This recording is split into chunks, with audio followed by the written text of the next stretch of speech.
turabashuhuje bakunzi bacu mudukurikiye muri aka kanya aho muri hose turabaramukije mugira amahoro. Nkuko bisanzwe rero uyu munsi twagarutse tugarukanye ibishya gusa. Uyu munsi tuje kwiga uko twategura tofu dukoresheje ifu ya soya. Abenshi musanzwe muzi kuyitegura mukoresheje impeke, ariko uyu munsi turifashisha ifu ya soya. Mu gutegura tofu rero birimo ibice bigera kuri bitatu. Ibyo dutangiranye hano tugiye kwifashisha muri kubireba kuri ekara yanyu. Turabararikira kubana natwe kuva dutangiye kugera dushoje. Turarikira wowe ugeze kuri channel yacu bwa mbere ko wadutera inkunga ukora subscribe, ugakora share kugira ngo iki kiganiro cyacu kibashe kugera kuri benshi, ndetse ntugende utadusigiye na comment hasi aho ngaho kuko ibitekerezo byanyu ni ingenzi. Reka rero dutangire gutegura tofu yacu. Dufite hano ifu ya soya ingana n'inusu. Turifashisha umunzani kuko ntekereza ko ari wo byakoroha kuwupimisha kuri buri wese. Dufite inusu ifu ya soya nziza itoranije itagize ikindi kintu ivanzemo, iseye neza inoze. Dufite litiro 10 z'amazi. Dufite akadobo niko turi bwifashishe kuyikorogeramo. Dufite akamamiro nako karaza kudufasha. Reka tubanze tuyitegure, tubararikira gukomeza kudukurikirana uko dukomeza tujya mbere. Mukomeze mubirebe namwe. Turabanza dukarabe intoki nkuko bisanzwe. Isuku ni isoko y'ubuzima. Ikindi nararikira abatetsi ni ukugerageza tukajya duca inzara. Inzara buriya hari imyanda ijya yibika mu nzara, kandi hari igihe biba ngombwa ko dukoresha n'intoki.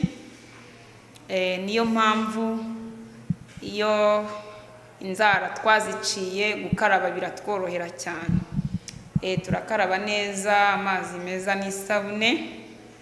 Nkuko mubibona ndashoje gukaraba intoki. Ndafata ya soya yanjye nyisuke mu mazi, ndakoroga. Nimara gukoroga murabibona ndi gukoroga ariko ntabwo iri gushiramo ibibumbe. Ndifashisha no gukoresha amaboko kugira ngo nyivange neza. Nkuko mubibona rero soya yanjye namaze kuyivanga. Ndayipfundikira amasaha 6. Iyo ari soya isheshejwe vuba cyangwa se uwo munsi ushobora kuyitumbika amasaha 6 kugera kuri 12. Iyo ari soya imaze iminsi hejuru y'3 ni ukuva ku masaha 3 kugera kuri 6. Iyo uyirengeje ushobora kuyikora igapfa. Nkuko mubireba rero igihe nayipfundikiye ndi kurindira ya masaha, hano ku ruhande mpafite indimu. Mpafite indimu 8. Ariko murabona uko indimu zanjye zingana, ushobora kutabona izingana nk'izi. reka tuzikamure turebe umutobe uvamo. Ndabereka igipimo cyawo. Ndazifata nzikamure, nge ndi gukoresha amaboko, ariko habaho utwuma twabugenewe ku bari mu mijyi n'ahandi dushobora kuboneka. Hariho utwuma dukamura indimu neza ku buryo bworoshye, ariko twe twifashishije kuzikamura n'amaboko. Ngazikamura rero muri kubibona. Umutobe namaze kuwubona nguyu. Ku ruhande hano mpafite icyo twakita iforomu. Iforomu nabazaniye iforomu nakita ko yoroheje. Nkanjye mbikora nk'umwuga. Ndaza kubereka waba wifuza nawe kubikora nk'umwuga. Habaho iforomo nini itandukanye n'iyi ngiye kubereka, ndetse no mu bwoko bitandukanye. Uyu munsi iyo tuzanye rero cyangwa se iyo tugiye gukoresha izi tofu zacu twateguye ni iyi ngiyi. Ifite muri kuyibona imeze nk'agasanduku. Ifite akandi kabaho ndetse n'akandi mubona kariho akantu ko gufata. Iyi niyo twita iforomo umuntu yifashisha ari gukora tofu. Ku ruhande mafite agatambaro. Aka gatambaro niko turi bwifashishe dukamura tofu yacu. Ku ruhande mafite isafuriya, ndetse mafite akayunguruzo, cyangwa se nashatse kwifashisha aka kantu mubona hano muri kukabona kuri ekara. N'akayunguruzo nako gafite wakifashisha. Ubwo naka nanjye nakise akayunguruzo. Icyo witaho gusa ni ukureba ikintu kidafite imyenge minini cyahitisha wenda ibyo twakita ibiheri. Amasaha 6 rero amaze gushira. Ndafata ya soya yanjye nyivange, hanyuma nsukemo hano nkamuri. Turabararikira gukomeza gukurikirana ntimurambirwe. Uyu munsi twiyemeje guteka tofu kuva itangiye kugeza igihe igeze ku meza. Tumaze rero kuyungurura tofu yacu. Iyo umaze kuyungurura ano mata ari yari buvemo tofu, uyishyira mu isafuriya ugashyiramo n'umunyu. Umunyu nawo ndashyiramo akayiko gato katuzuye, hanyuma ncanirana. Turatereka ku ziko. Bitewe naho umuntu ateka, ubwo murabyumva ko tugiye kwicanira. Turatereka ku ziko, dufate akamamiro, turavanga gahoro gahoro nkuko muri kubireba, kugira ngo itaza gushirira. Turacanira. Muri kubibona yatangiye kuzamuka gahoro gahoro. Soya yacu yamaze kubira.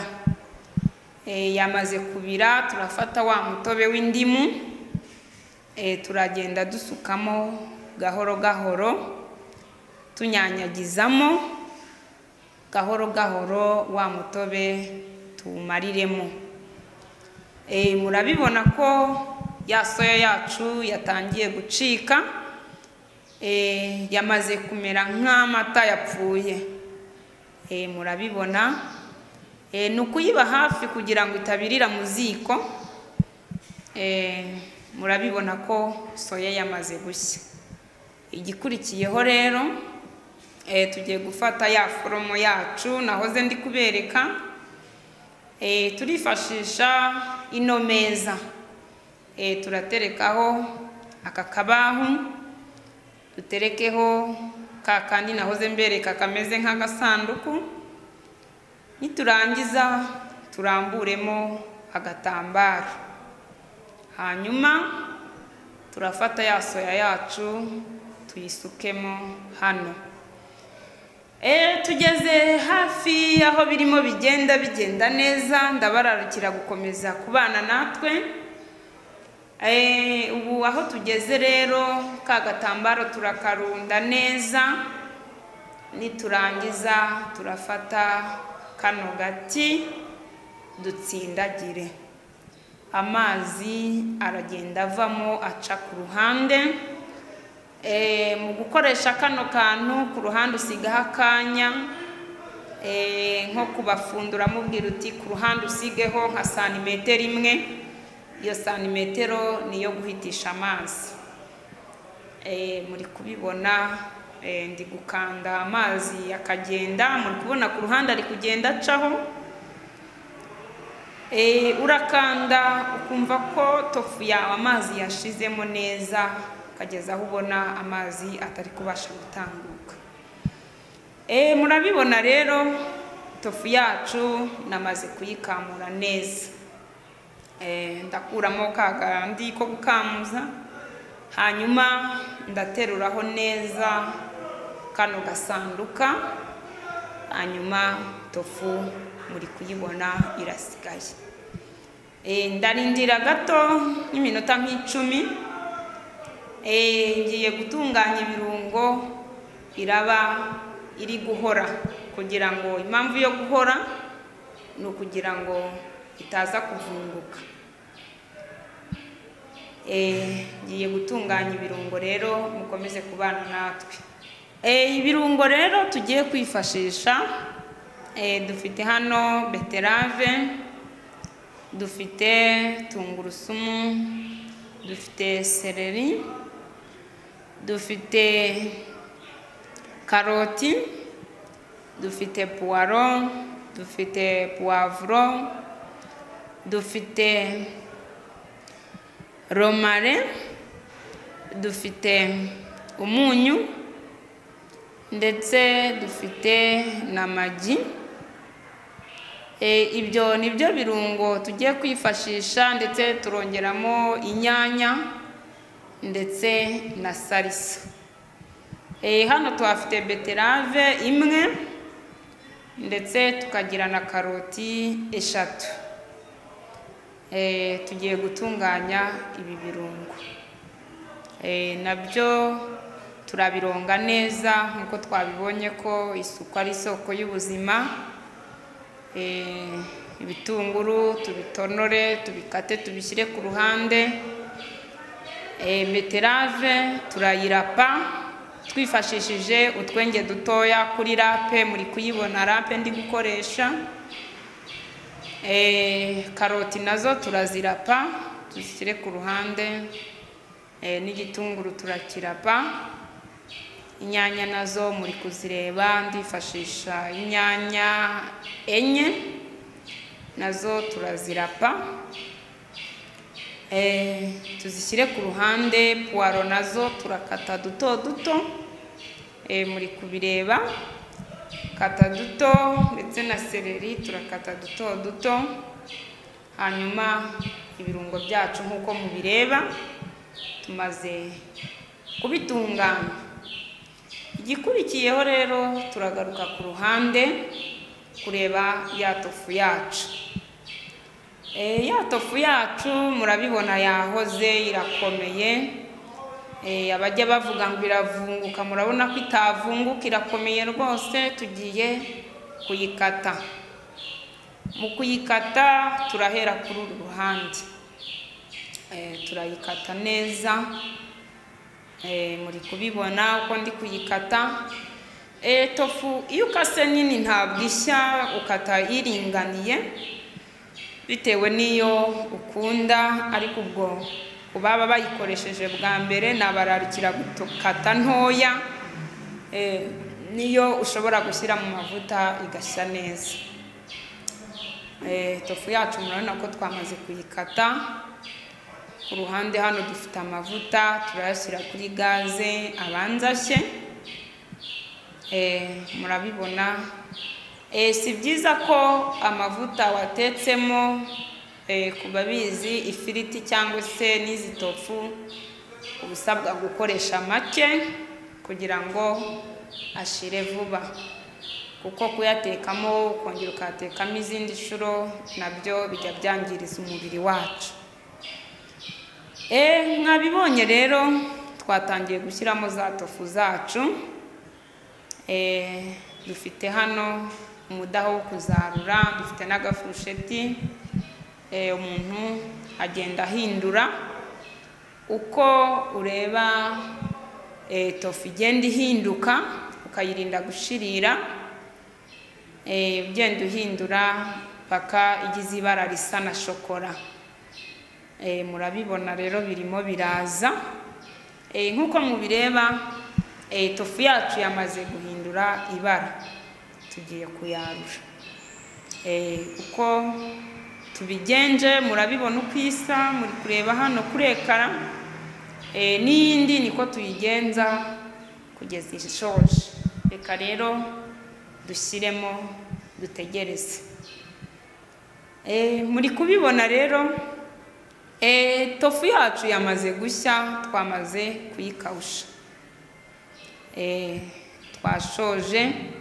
Ubu ikigiye gukurikiraho tugiye guteka bya birungo byacu. Turabanza dushyiremo amavuta, kandi turashyiramo amavuta make. Muribuka ko ya tofu yacu nayo yaciye mu mavuta.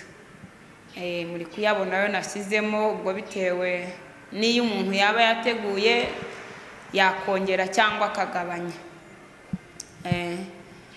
Turabanzamo beterave tuyikarange, nimara gushya mu gihe itarashya neza turashyiramo karoti tuzikarange.